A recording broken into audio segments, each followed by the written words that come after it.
Жақсы көресіңдер ма? Мен сендерге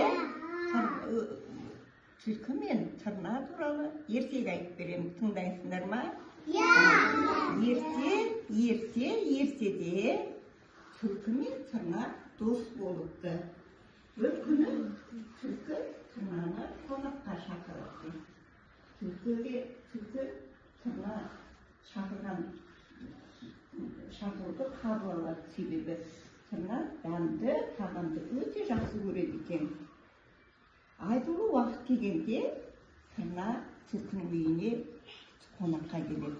Есігін соғылдатып тұрып, тырна ойлайды, түлкі маған қандай тағам дайындап қойыпты деп. Түлкі есігін ашып, сәлеметсің бе тырна? Кел, қалың қалай, жағдайың қалай, бәрі жақсы ма? Төрлет деп төрге отырғызады. Сөйтіп өзінің дайындаған ботқасын тәрелкеге молынан салып дастарханға қояды.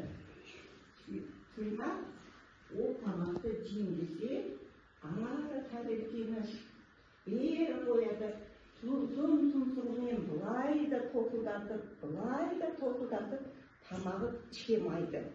Сол кезде түлкі айтады: тырна, саған менің дайындаған ботқам ұнамай қалды ма, тағамым дейді, өзінің тамағын тілімен жалап, жеп қойып, жарайды онда, мен істей салайын деп тырнаның да тамағын ботқасын жеп қояды.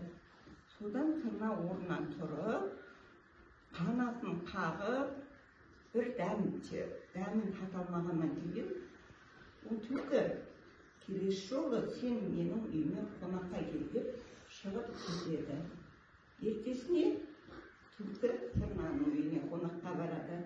Сөйтеді де түлкіні тырна күтіп алады. Түлкі, сәлеметсің бе? Кел. Тырна айтады, амансың ба түлкі? Қалың қалай? Сөйтіп, үйге кір, төрлет, дастарханға отыр. Дейді, дастархан басында ұзын құмыра тіреген басы жіңішке. Ол құмыраға тырна өзінің қою көжесін құйып қойыпты. Айтады, кел, отыр дастарханнан. Барымды салып, тырысып, осы көжені дайындадым дейді. Ал көже өте дәмді болғандықтан, бүкіл бөлмеде иісін алып тұр екен. Түлкі ол көжені ішкісі кеп,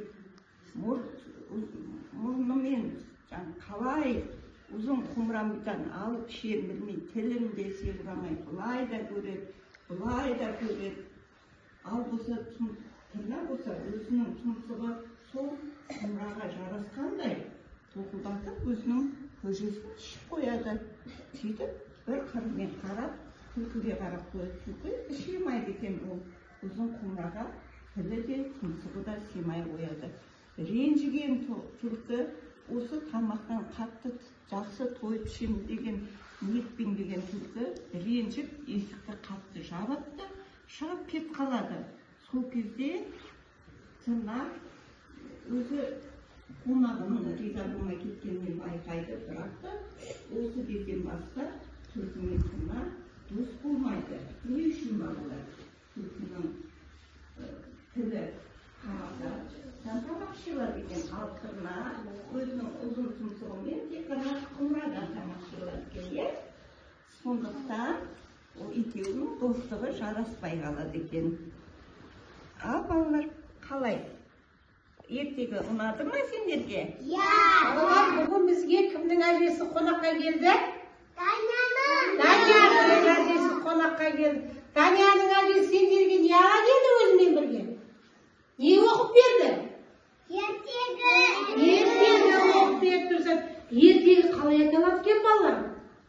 Түлкі мен тырна. Жарайсыңдар, түлкі мен тырна ертегісі екен. Түлкі мен тырна екеуі бір-бірімен не болды балалар? Қатты дос болған екен. Түлкі кімді қонаққа шақырады? Тырнаны қонаққа шақырды, я? Тырна болса түлкіден не істейді балалар? Ренжіп кетеді екен, я? Ренжіп кетеді екен. Ал келесі күні тырна кімді қонаққа шақырды балалар? Түлкіні қонаққа шақырды. Түлкіден тырнаға не алып кетті балалар? Ренжіп кетті. Көрдіңіз бе балалар? Бір-біріне ренжіп, екеуі не болмапты? Дос болмапты, я? Ондай болуға бола ма балалар? Қонаққа шақырғанда не істеу керек? Дос болып, бәрін бірге беру керек, бірге тамақтану керек еді, я? Екеуі де бір-біріне ренжіп, не істеді? Достықтарын жоғалтып алды. Сендерге ертегі ұнады ма балалар? Сендер бүгін өте керемет балаларсыңдар болдыңдар. Мен сендерге айтып берген ертегінің мұқият тыңдадыңдар. Тәрбиешінің қойған сұрақтарына барлықтарың жауап бердіңдер. Ертегіні ұнатып тыңдағандарыңды көрініп тұр. Ал мен бүгін сендерге бауырсақ пісіріп әкелдім. Ол бауырсақты қазір қолдарың жуып болғаннан кейін апайларың өзі таратып береді, жарай ма?